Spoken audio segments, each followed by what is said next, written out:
Hey everyone, welcome back. This is a follow up to the second part of me installing the FuelX Lite here.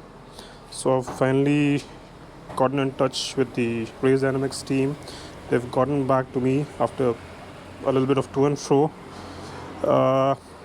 So my initial assumption of uh, I'll, sh- I'll show the old video here of the two wires that are actually here. So I assume that there would be one set that would be going to the O2 sensor here that would intercept the signal, and of course another one that is going to the negative terminal of the battery.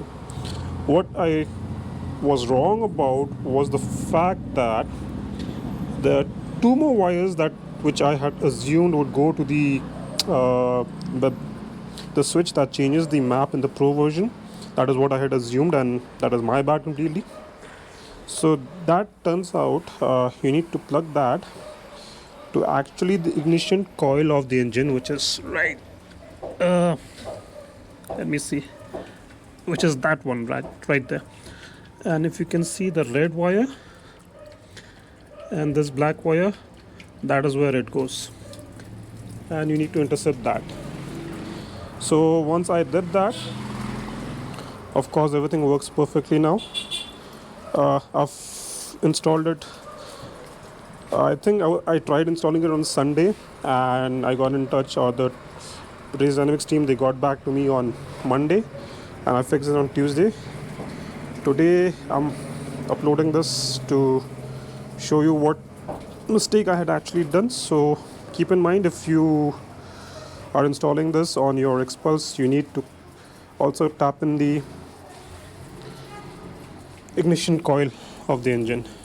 This is something that I made an error because I actually looked into the installation of the FuelX Lite for the KTM and the Husqvarnas and the Himalayans, but actually probably I didn't go through all the videos properly, so that is why. As you can see now, the lights are already blinking on the FuelX Lite.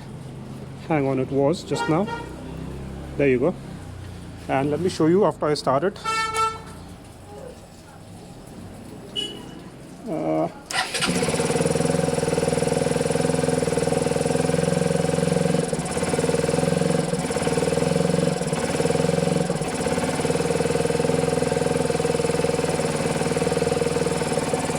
Yep. So it is working perfectly now. I have ridden it for about 50 kilometers now with the FuelX.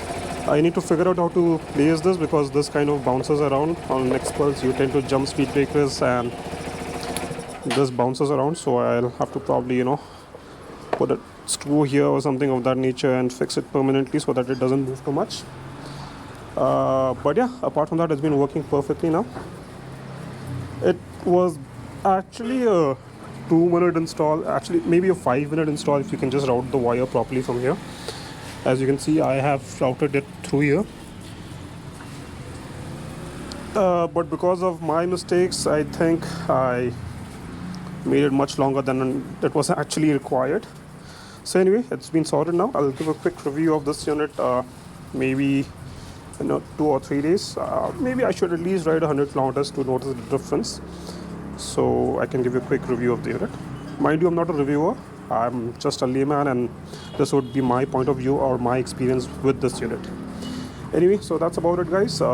Thank you for watching. Bye bye.